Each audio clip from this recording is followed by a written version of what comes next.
Thank you so much for joining. Hey, just by way of introduction to everyone tuning in, my name is Brian Spencer. As Emily said, I'm the product marketing director for Kroger Precision Marketing. And Kroger Precision Marketing is the retail media business of Kroger. We're designed to help brands close that loop between media exposure and in-store and online sales. And we have a full suite of media products that brands can engage with, both on Kroger properties and through our offsite media ecosystem with partners like Roku, Pinterest, Facebook, and our new private marketplace. But I am excited to be joined today by Jordan and Rafa.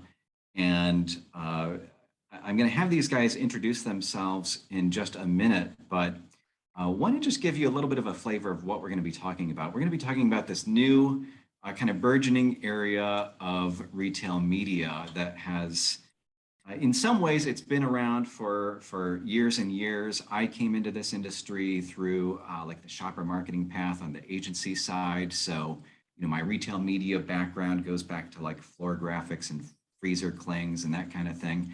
But in another sense, retail media is rather new and has become a real talking point for a lot of brands and a lot of retailers in the last couple of years.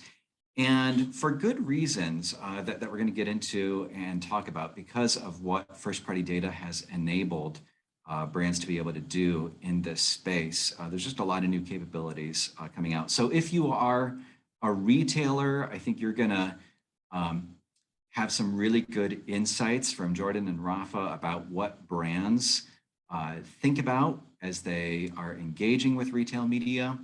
And if you're a brand, I think you're going to hear some really good tips, tricks, and strategies from these guys and what they've been learning over the years about how to best engage with retail media. So, guys, I'd love for you to just tell us a little bit more about what you do. Jordan Witmer, you are the paid media and performance marketing manager with J&J. That's a little bit of a mouthful. Tell us a little bit about your role. And Jordan, maybe you could just tell us a little bit about your career path and how you got into that role. Yeah, we'll start with like how we got here and then what we do at J&J. My background is mostly in e-commerce. So I'm trained e-commerce, sales marketing, think economics, how to make a P&L work in the e-commerce world. I come from Stanley Black & Decker. My first job in e-commerce was, how can you make money shipping power tool accessories? They're small, they're heavy, and they're sharp. Nobody wants anything to do with it. So I have a really strong background in this. Are we actually making money in e-commerce? From there, I've moved to the Hershey company for about 4 years. Initially came in, was doing a lot of site merchandising, content work, while leading e-commerce sales for a couple of different accounts. And then during that time, I got really interested and personally invested in retail media when Walmart, Target really stood up their capabilities. Amazon was really starting to hockey stick in a big way. Kind of saw the writing on the wall and made a pitch to my national media team at the time to create a new role. So at Hershey, I led all things retail media and retail search from the national media side. So the best way to think of that role is as a consultant for shopper marketers, brand marketers. How do you get the most out of this channel? How do you make it work? I got a really exciting opportunity to jump to J&J, where we're building a new team here. We've got a group that's only about 6 months old that we call digital experience, that spans everything from content to media optimization, activation, to we're starting to touch a bit of, especially in my role now, strategy. How do we bring shopper marketing and brand groups together? How do we write test plans, things like that?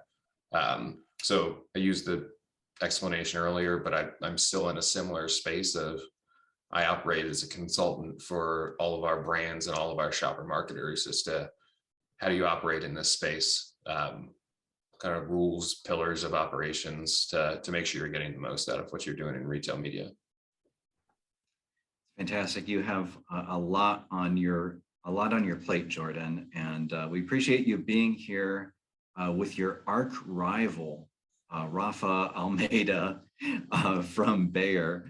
Rafa, you are the head of retail media activation. I'm joking because these guys know each other and are buddies. Yeah, I prefer the word colleagues, right? There we go. There we go. Rafa, would you mind telling us a little bit about your background, how you got into your role, and what you're up to now? Yeah, it's funny because I have a very outlier background. I'd say I came from engineering, and I started my career in ed tech in Yahoo 2010. So imagine a completely different landscape at the time. I was responsible for running interactive ads page based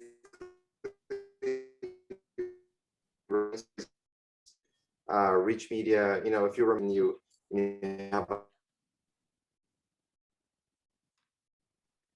Rafa, I think we have a little bit of a bad connection with you today. And can you still hear me? Yeah, you've got a little bit of a bad connection. If you're able to triple check that. Yeah. But go ahead. We've got you now. Now?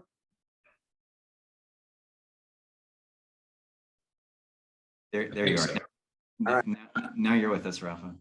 Cool. Yeah, I switched my my network, but let's see.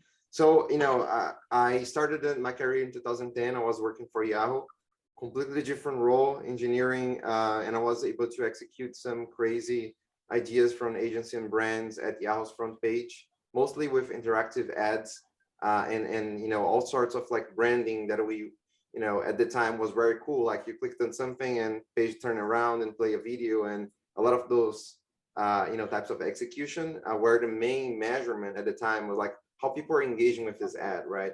And then later on we figure out that this is one of the most annoying things for the user, and then people are starting to not executing that anymore. But then I transitioned from that role where I was helping not only from like the technical piece on how to run those types of campaigns, but also understanding how to deal with like brand objectives and helping them technically how to do something. That was my core role. Then I moved to Credo as an engineer, and then I was responsible for helping and I helped more than 200 clients, mostly e-commerce business, to install the Credo technology and making sure they're monetizing correctly. And I was basically the person who was making sure everything on the campaign looked right from a technical and accounting standpoint. So it was really easy to troubleshoot campaigns and making sure like we're optimizing in the right way. I spent 6 years at Credo, and I had a lot of different roles from engineering to product marketing. And then finally, when I landed my last role at Credo, I was a senior technical account manager. So I was helping some of the Credo, largest clients such as Walmart and Home Depot, and this type of e-commerce to operate their campaigns, which gave me a lot of e-commerce expertise, and being able to communicate with those guys was truly amazing for me. Then in 2020, I got contacted by Bayer, which were building a in-house media team, and that was I spoke to everyone on the team at the time. It was really early, and an amazing opportunity to come to the retail media activation appeared, and I was able to get the job for all this previous experience that I had in crazy different roles. But since then, Bayer started to in-house our media team in 2019, I believe. Now we are around 50 people across social media, programmatic, e-commerce, and retail media.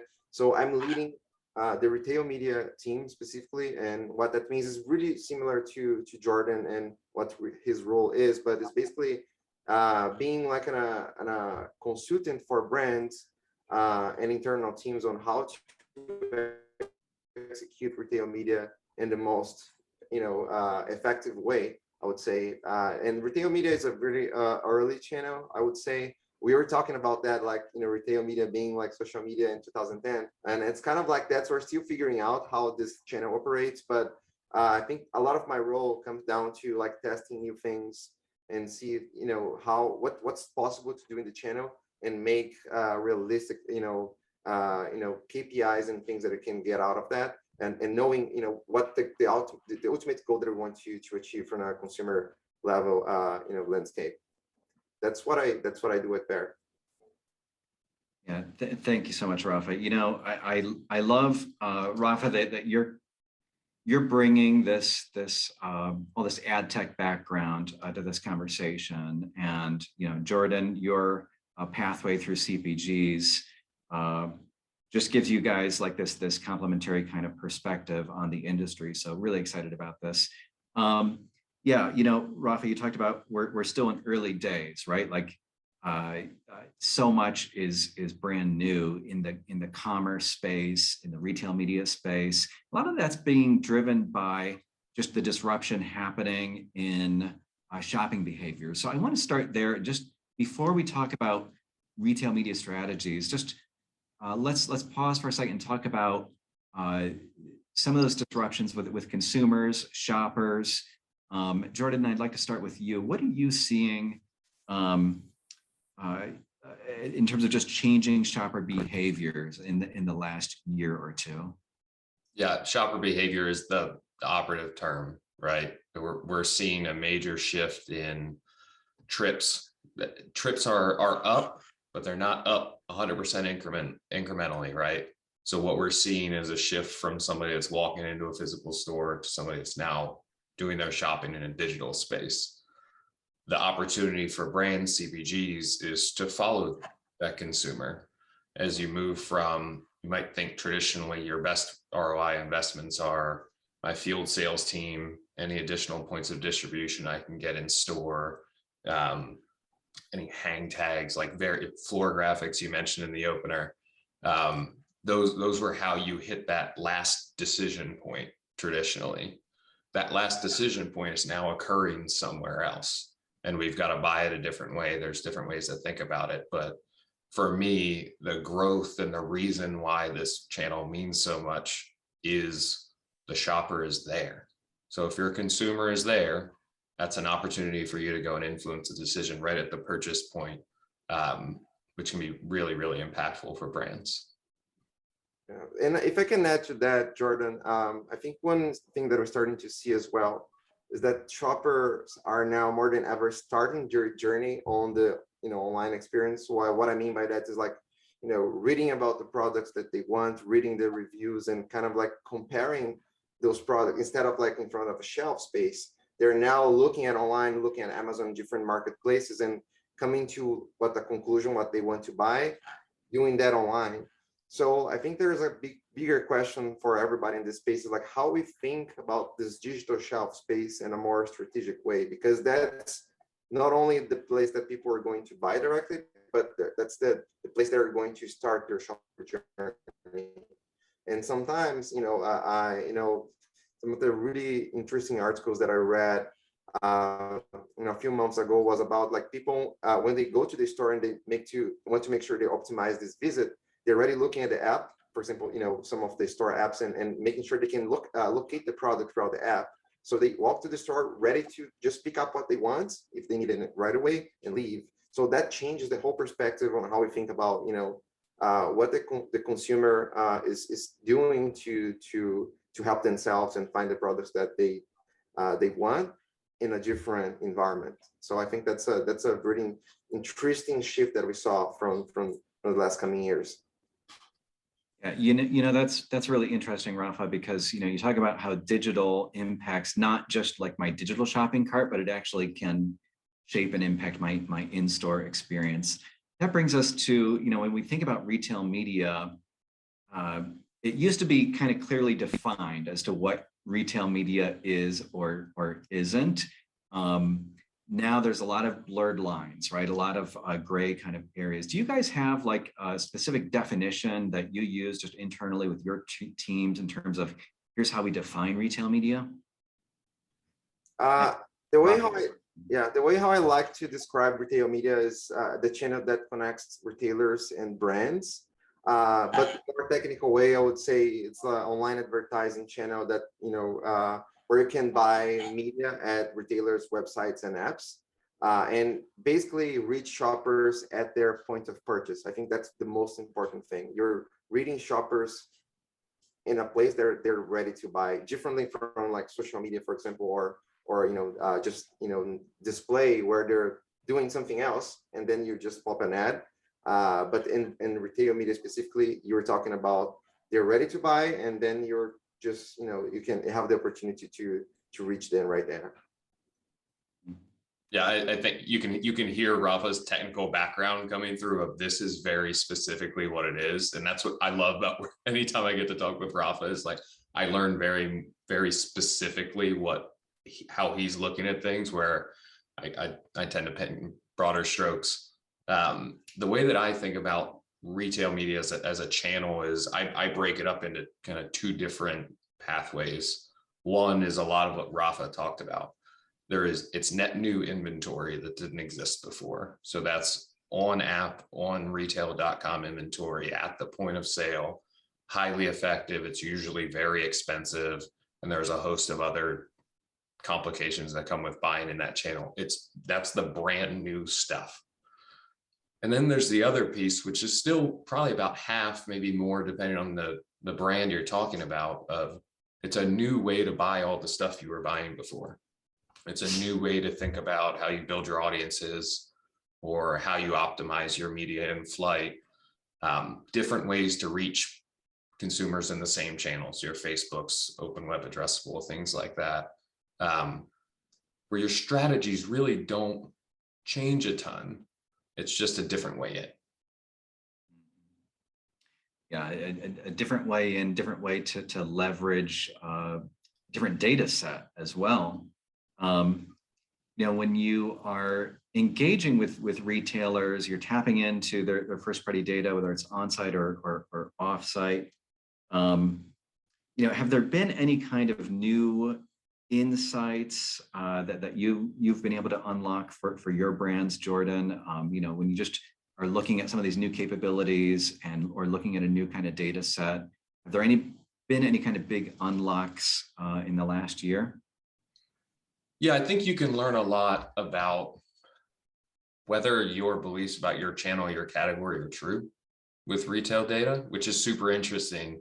One of the first things a lot of marketers go to in these channels are, I'm gonna go back and activate my lapsed purchasers. I'm not gonna spend on people that bought my product in the last 30 days. And that seems like a really simple way to do things. You can dig into this data and find out that depending on your category, you really don't have loyal customers. You might be I come from candy, it's a high switch category, right?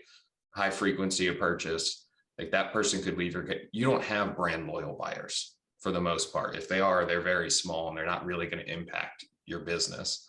You can learn some really interesting things about the truths of whether or not what's actually happening is what you thought. And you could also learn some really consumer behavior focused insights, right? I think about Walmart, and as they start rolling out more the stock up unit in their search. One of the things, if you come from like fast moving CPG or front of store in checkout as your core business, can that experience be replicated in digital? Maybe not. There are a couple retailers who have found really inventive ways to do it. And you can learn that consumers like mindsets, the way they behave, I think traditionally we think when they go to e-commerce, impulse is dead because it's high research. They're still the same people. They're still the same consumers. They love Coke. They love Hershey. They love Reese. Like it's the same people. You've just got to think through a way. If you can present them the right opportunity in the right space, they actually will behave very, very similarly. So I think you can find different pockets of whether it's behavior or just audience level insights. You can do a lot of things with these data sets. Yeah, that's really interesting because I was thinking something that's related to that, but from a different point of view. You're talking about like retail media at like a whole. But when we started to look at the data sets from each individual retailer, what some of my learnings is that different retailers have different shopper profiles. So if you look at, the consumer that goes to Target versus the consumer that goes to Walmart or Dollar General, because of like a big variety of reasons, such being like, income, or just like the demographics, or just the profile of people that are, going on those different places. They will like different products or different SKUs of the same products. We have like, some brands that specific sub brands or specific, types of SKUs perform better. And I think that's really interesting because it tells a lot about, what's the consumer story that you're trying, and how do you resonate, you make your, advertising resonate with that consumer in a very specific way. So I think that brings a lot of opportunity, on how we speak to the consumer in the end of the day. Because, at Bear, we have a very, strong mission. That's one of the reasons that I joined a company, which is like health for all and hunger for none. And there's one really interesting aspect of my job, and especially when I'm, walking through different categories across the portfolio, that is like bring this, how can I say, like help self-care, up to like people's lives, like reduce the stress on the healthcare system, especially when you're in this period of COVID and a pandemic. How can we make like some of our products to stand out and make their lives better? And when you have the chance to speak to a very niche consumer in different ways, I think that's the way to go, because we can make our mission resonates more with them from their aspect of view, not from ours. So it's kind of, retail media brings the chance to put like the consumer at the center of the equation, if that makes sense. I think it's really sharp, and I'm picking up on what Rafa's explaining is a really interesting, like why he and I exist, right? Retail media, like this group, this channel creates so many layers of different ways you can ask questions. The depth of data is unbelievable. So you really have to find some like Rafa, who can help kind of hold hands and consult marketers on how do you see the forest? How do you avoid like trying to do all of the things that this channel can do and keep it simple? And really, Rafa mentioned achieving a brand objective. Like there's a goal, there's likely a really simple path to do this. We're still not doing rocket science, right? I mean, we're still selling product at Walmart or Target or Instagram. It's fairly simple stuff. And the more you bring in people that have been in the channel for a while, the easier it becomes for marketers. Like you just heard Rafa distill a really difficult idea into something fairly simple. Yeah, I think that brings another thing too, which is the more data you have, I think the more difficult can be some decisions to be made.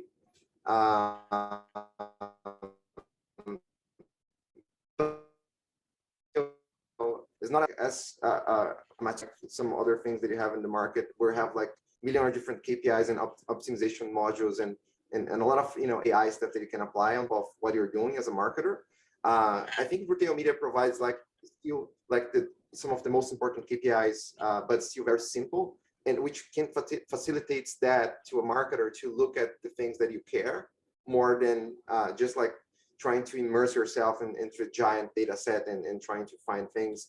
I think, to Jordan's point, I think you're not there yet in terms of like teams are still small at companies like, even at companies like, JJ or Bear. This is a relatively new channel, so we're still learning, and I think it's really important to stick to the what the channel can do and how it can execute. Most important to deliver the goal that you're striving for. Yeah, I love that idea of thinking about the media channels differently and making sure that you have the right kind of goals in mind for those different channels. I'd love to just double click a little bit on that idea of measurement and KPIs. Obviously, measurement is one of the real benefits and one of the real opportunity areas of retail media. You have a whole different layer, a whole different opportunity to dig down deeper into metrics. Jordan, can you talk a little bit about how does retail media kind of change that equation for media measurement and how you think about just media performance? Yeah, it's super important, right? As you think about historically, even today, most marketers CPG are married to their MMM or their MTA. That is the source of truth. They get every 3 to 6 months at best, and that's when they can make their decisions about what's working and what's not working. Retail and what you'll hear called closed loop measurement presents some really interesting opportunities to get way faster. Along with that speed, I really try to communicate this a lot. Along with that speed comes a decrease in I'll call it the completeness of measurement. You think about your MMMs and your MTAs that we're used to using, it can account for everything that you're putting in market, TV, streaming, YouTube, social, whatever else there is. They're looking across retailers, which is why it takes a long time. It takes a long time to get the measurement really, really precise. What retail offers an opportunity to go a lot faster. You could, when you see big gaps in campaign, you can make big swings in who you're advertising to, where you're placing. But you've got to use it with caution. And that's what I try to communicate to almost anybody I speak to about measurement is it's a kind of continuum of the longer this measurement takes, the more complete, the more accurate, the more maybe you should use to allocate investment. The fast stuff, the in-flight exposed return, like saw ad, bought product stuff, really useful. It can amp up the effectiveness of your spend. But I like to coach that's best used once you've launched a flight to decide how you're optimizing inside of a campaign.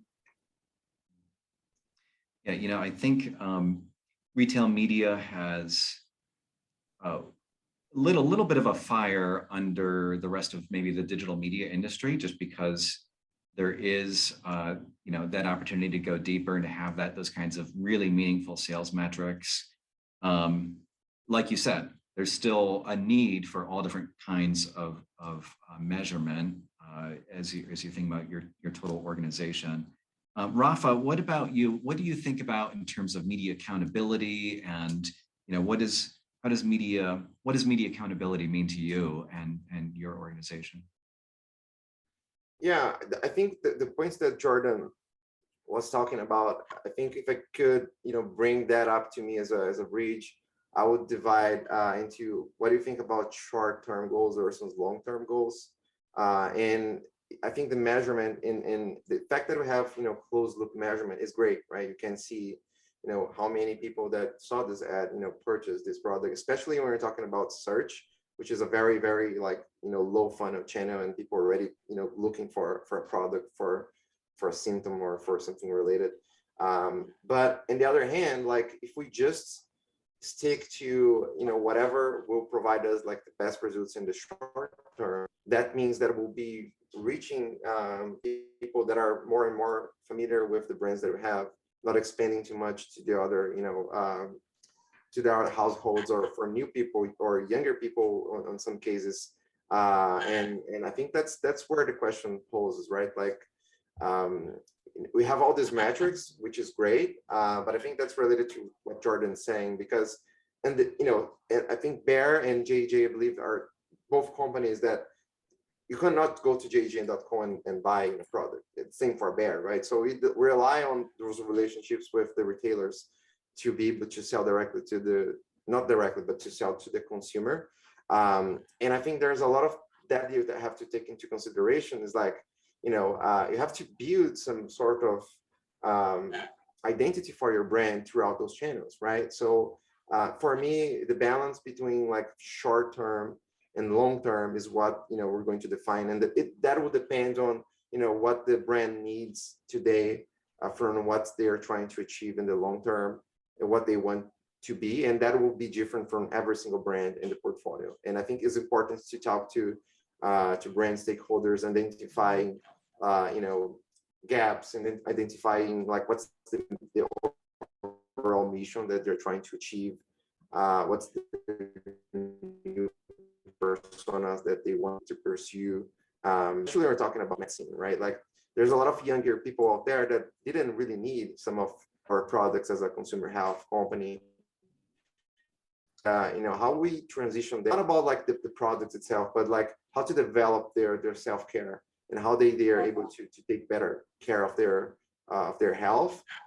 That's a lot to do with like the job being close to retail media in my vision for a company like Bear and other CPGs. Yeah, I think it's so important to be thinking about the strategic approach you're taking to retail media and how those different objectives line up to those KPIs.